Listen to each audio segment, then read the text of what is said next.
Bien-aimés, nous voici encore une fois de plus devant votre petit écran pour parler de la part du Seigneur. Nous sommes toujours dans la continuité de série des messages du soir. Nous avons introduit un sujet très important sur la doctrine. Aujourd'hui, nous allons entrer en profondeur, mais avant d'aborder ce thème d'aujourd'hui, nous aimerons prier pour ceux qui ont l'habitude de nous suivre. Nous leur demandons de s'incliner, nous allons prier.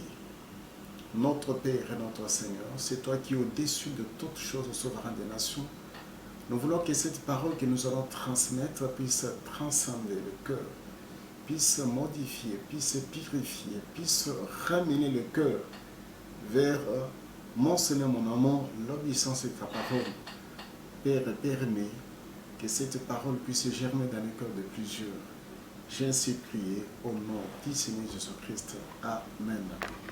Bien-aimés, nous sommes dans la continuité du message du soir où nous édifions les enfants de Dieu. Nous parlons de matières très importantes, des matières qui révolutionnent la vie de plusieurs et les matières qui transforment la vie de plusieurs.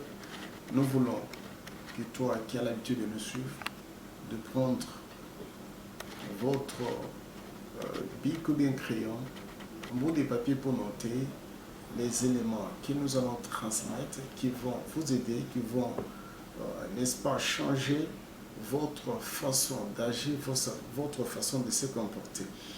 Nous sommes en train de parler de la doctrine. La fois passée, nous avons introduit que la doctrine dont nous sommes en train de parler, c'est la doctrine du Christ. Mais laissez-moi ouvrir une parenthèse qu'il y en a deux sortes de doctrines. Il y a la saine doctrine, qui est la bonne. Il y a la mauvaise doctrine, qui est répandue par plusieurs personnes. Mais ici, nous voulons, notre objectif, que vous puissiez aimer la saine doctrine, la bonne doctrine, qui est la doctrine du Christ. Dans la doctrine du Christ, il y a deux points clés que nous voulons qu'aujourd'hui, que vous puissiez le retenir. Nous avons le baptême d'eau.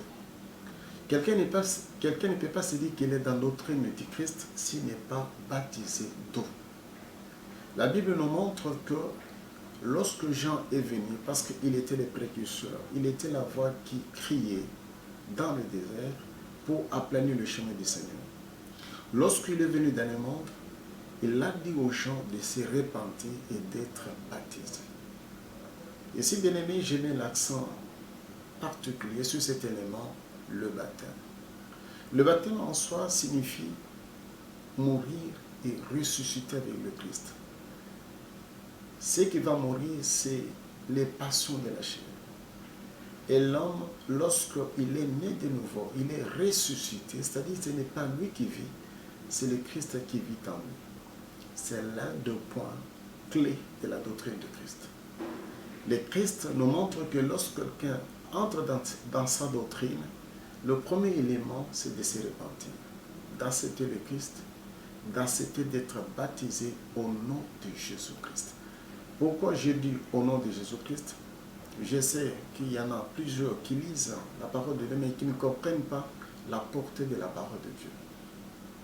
Vous allez voir quelque part, on dit allez baptisez-le au nom du Père, du Fils et du Saint-Esprit. En principe, c'est parce que lorsqu'on l'a dit, les autres qui avaient reçu le message devaient attendre la révélation, c'est-à-dire attendre les visions du Saint-Esprit. Ils étaient dans la chambre haute. Lorsqu'ils avaient reçu le Saint-Esprit, ils n'ont pas prêché, ils n'ont pas dit, ils n'ont pas baptisé au nom du Père, du Fils et du Saint-Esprit, mais ils ont baptisé au nom du Seigneur Jésus-Christ. Pourquoi ils ont baptisé au nom du Seigneur Jésus-Christ? Parce que c'est lui qui englobe les trois manifestations. Il est considéré comme le Père. En ce moment, il paraît du haut des cieux, sur la montagne de Sinaï. C'était la voix que les autres attendaient. Mais il avait promis à Israël que je viendrai. Et Jean nous parle, il dit que la parole s'est faite chair. Il a habité par nous, plein de grâce. Et nous avons vu, nous avons contemplé. Et il continue que cette parole, c'était le Christ lui-même. Donc on nous montre qu'il était aux cieux, il parlait du haut de la montagne en tant que la voix, en tant que Père. Mais il devait se rabaisser, ça c'est le Philippiens qui nous dit, pour prendre la forme humaine, pour venir vers ses siens, pour leur parler.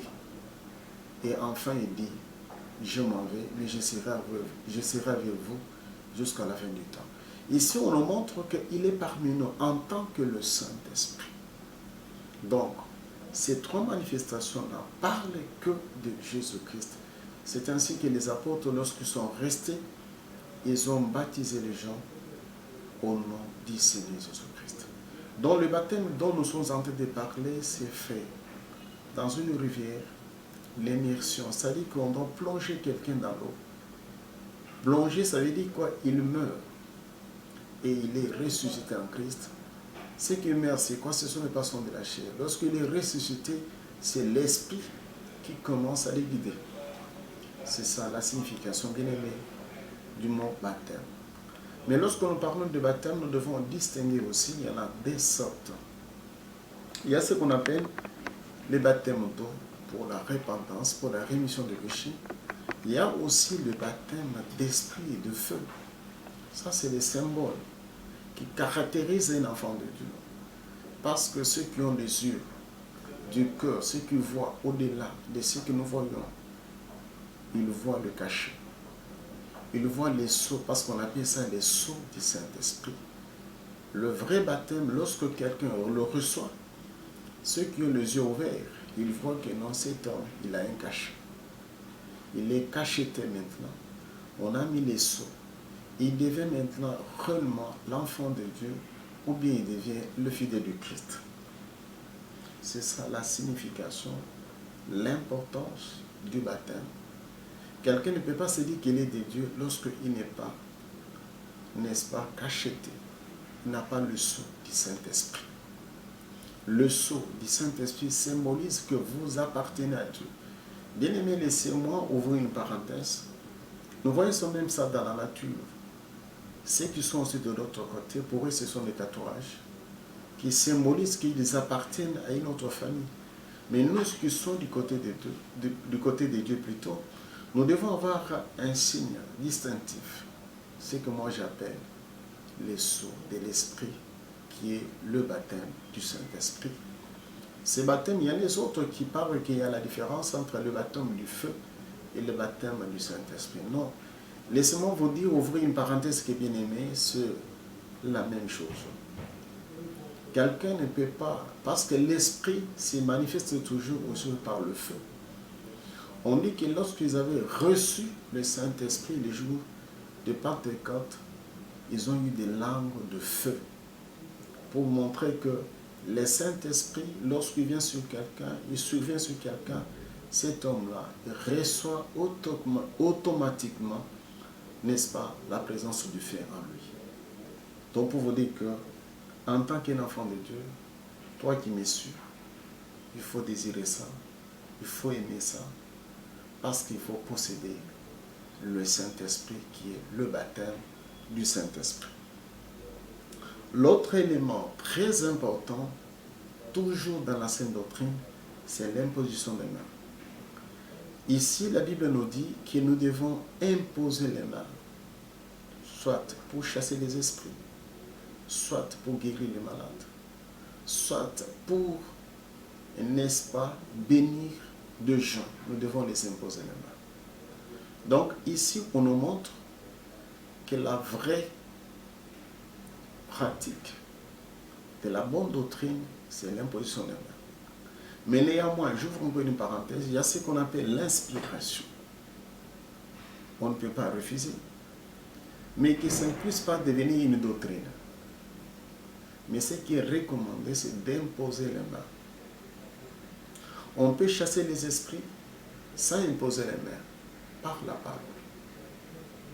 Mais ce qui est recommandé, c'est d'imposer les mains. On peut guérir les malades en imposant les mains, comme on peut le faire par inspiration. Quelqu'un vous dit, le Seigneur vous dit, donne de l'eau à cet homme-là.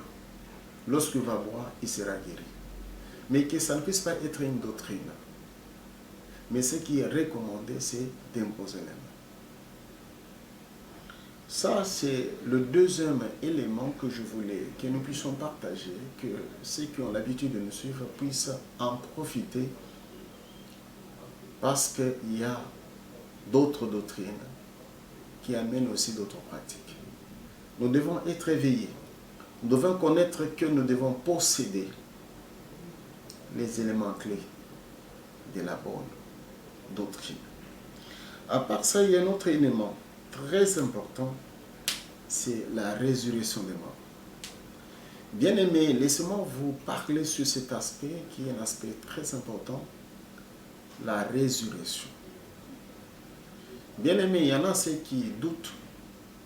Ils disent non, nous devons faire la vie parce qu'il n'y aura pas la résurrection des morts. On ne peut pas être ressuscité. Non, c'est faux. C'est archi faux. Pourquoi je suis en train de dire ça? Parce que l'âme, c'est une maison à 3 pièces. Laissez-moi vous dire, l'homme, c'est une maison à 3 pièces. Nous avons l'âme, nous avons l'esprit et nous avons le corps. Ce sont les 3 éléments qui constituent l'homme.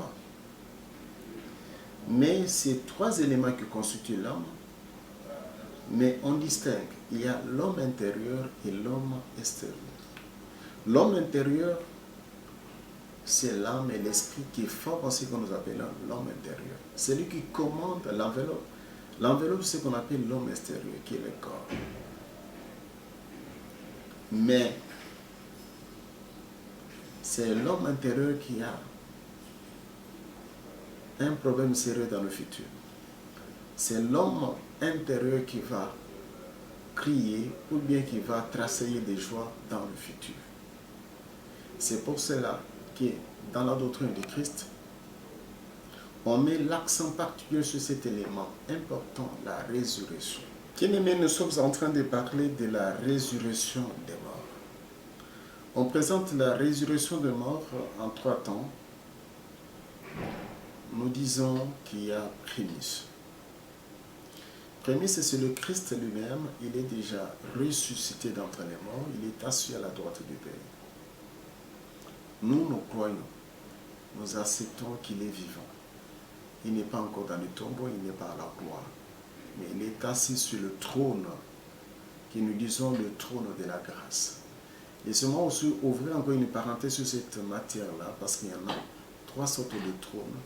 Il y a le trône de la grâce, parce que la grâce coule encore.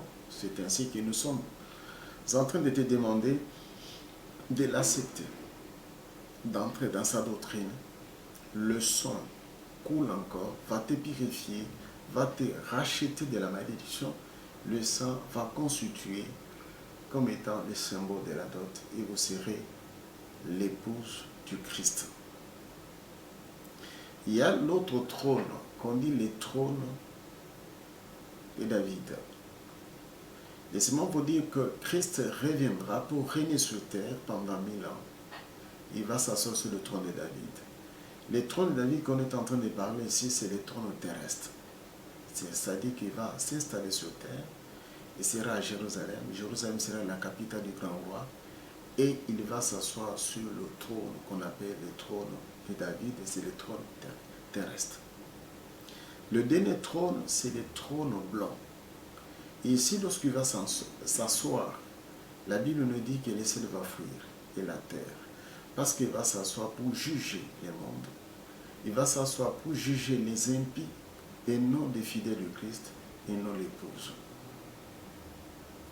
Bien aimé, c'est pour vous montrer que dans ce que nous sommes en train de lire sur la résurrection des morts, nous sommes en train de présenter que Christ n'est pas dans les tombeaux, il est déjà ressuscité.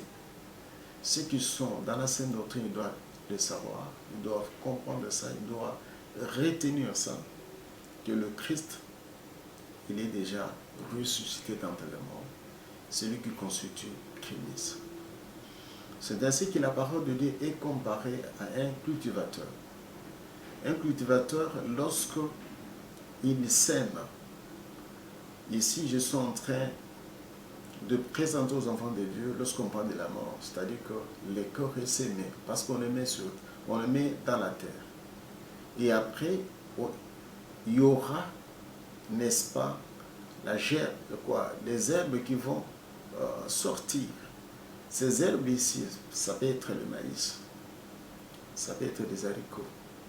Donc on voit qu'on a jeté graines dans la terre et après, il y a eu la transformation. Donc pour vous montrer que lorsqu'on parle de la résurrection, lorsque quelqu'un est ressuscité, ce n'est pas avec les mêmes cas.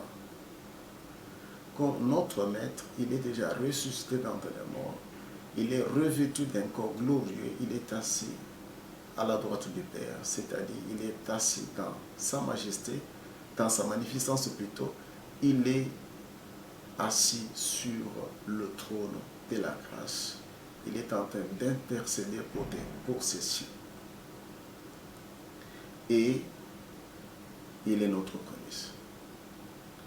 C'est ainsi que je suis en train de vous attirer pour vous dire que, bien aimé, il faut entrer dans la doctrine de notre Maître, dans la doctrine du Christ, pour qu'un jour, que vous soyez aussi ressuscité d'entre les morts.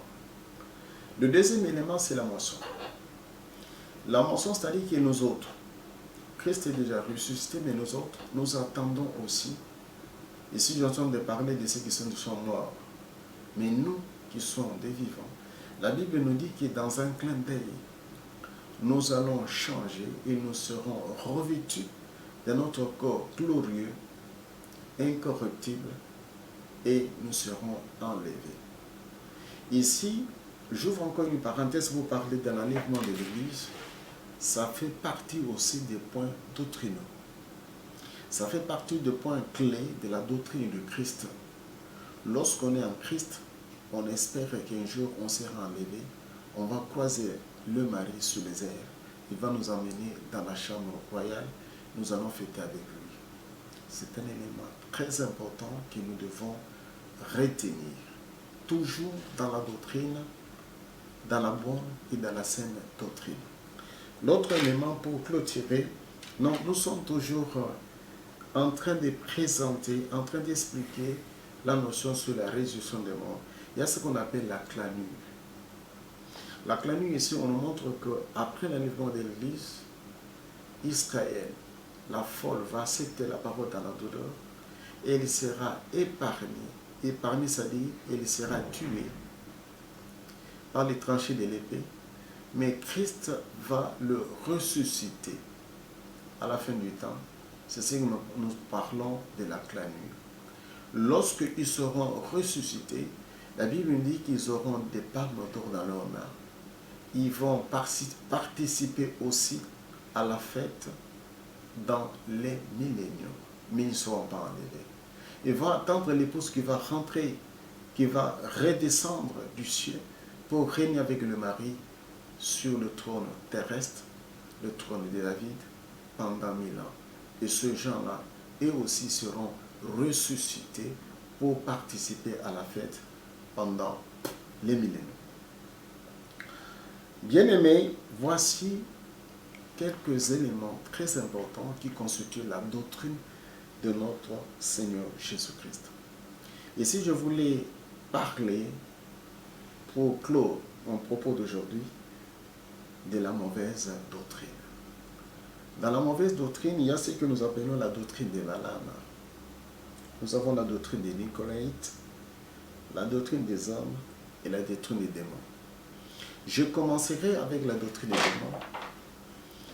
La Bible nous montre dans les livres de 1 Timothée 4, les bien-aimés peuvent lire de 1 jusqu'à 6, ou bien peuvent lire aussi 1 Timothée 1, 10.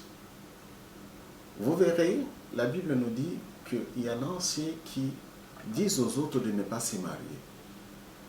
Ici, je ne suis pas en train de pointer du doigt une église quelconque, mais je suis en train d'ouvrir l'esprit des enfants de Dieu, de leur montrer que le mariage, c'est un élément très important parce que le Christ lui-même viendra prendre son épouse. Donc, si quelqu'un vous dit que le mariage n'est pas bon, il ne faut pas se marier, il faut rester comme ça. Non, c'est la doctrine des démons. Parce que ces derniers temps, on est en train de torpiller même. Nous voyons les mariages, les hommes ici, nous sommes en train de mélanger les deux, la doctrine des hommes et la doctrine des démons. Les démons ne veulent pas que les gens puissent se marier, mais la doctrine des hommes instaure aussi une autre forme de mariage que nous appelons le mariage des gays, des homosexuels. Donc les gens de même sexe, ils se complaisent pour dire que non, ils vont faire le mariage.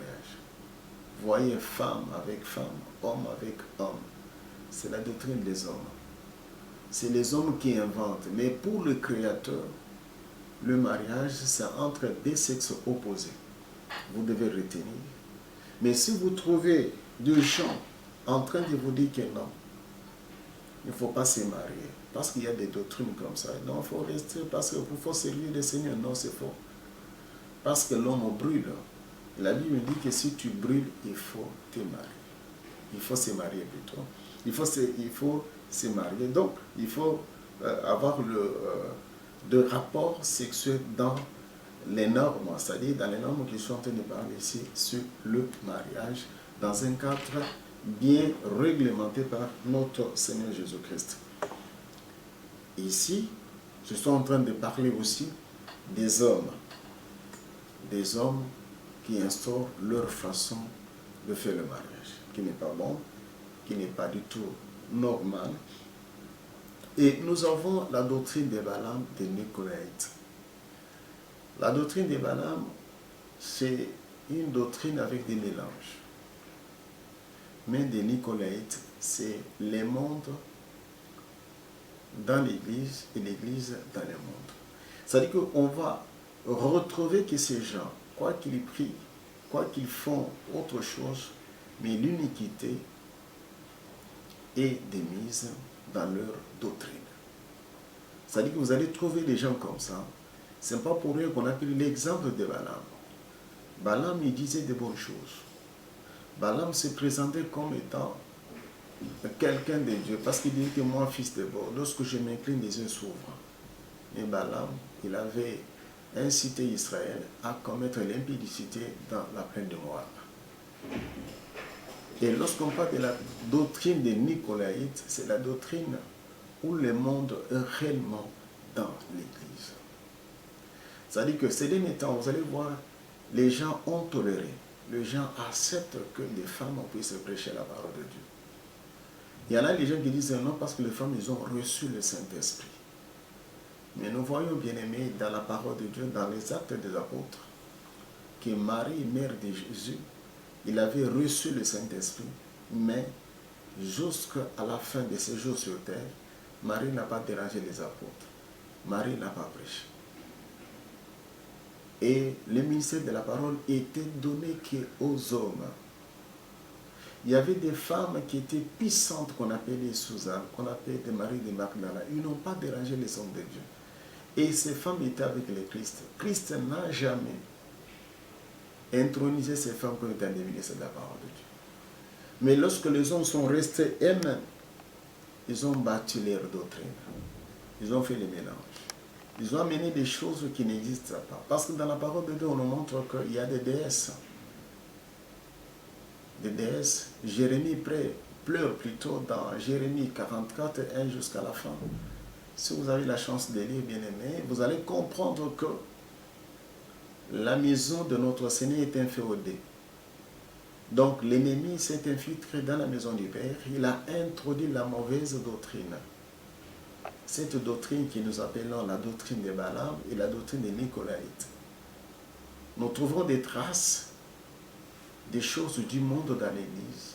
Aujourd'hui, nous avons voulu vous parler pratiquement de points doctrinaux, de la bonne doctrine, et vous présenter quelques aspects plutôt de la mauvaise doctrine. Nous pensons que nous sommes arrivés à la fin. Nous vous demandons de vous incliner. Nous allons prier pour clôturer ce message que nous considérons comme étant le message du soir, pour éveiller les enfants de Dieu, pour que les enfants de Dieu comprennent ce qu'ils doivent faire dans la maison du Père éternel. Mon Seigneur, je viens de transmettre ce que tu m'as donné aujourd'hui. Je voudrais que le message qui est sorti puisse toucher le cœur de plusieurs, que ça puisse transformer leur vie, que cette parole puisse germer dans leur cœur. J'ai ainsi prié au nom du Seigneur Jésus-Christ. Amen.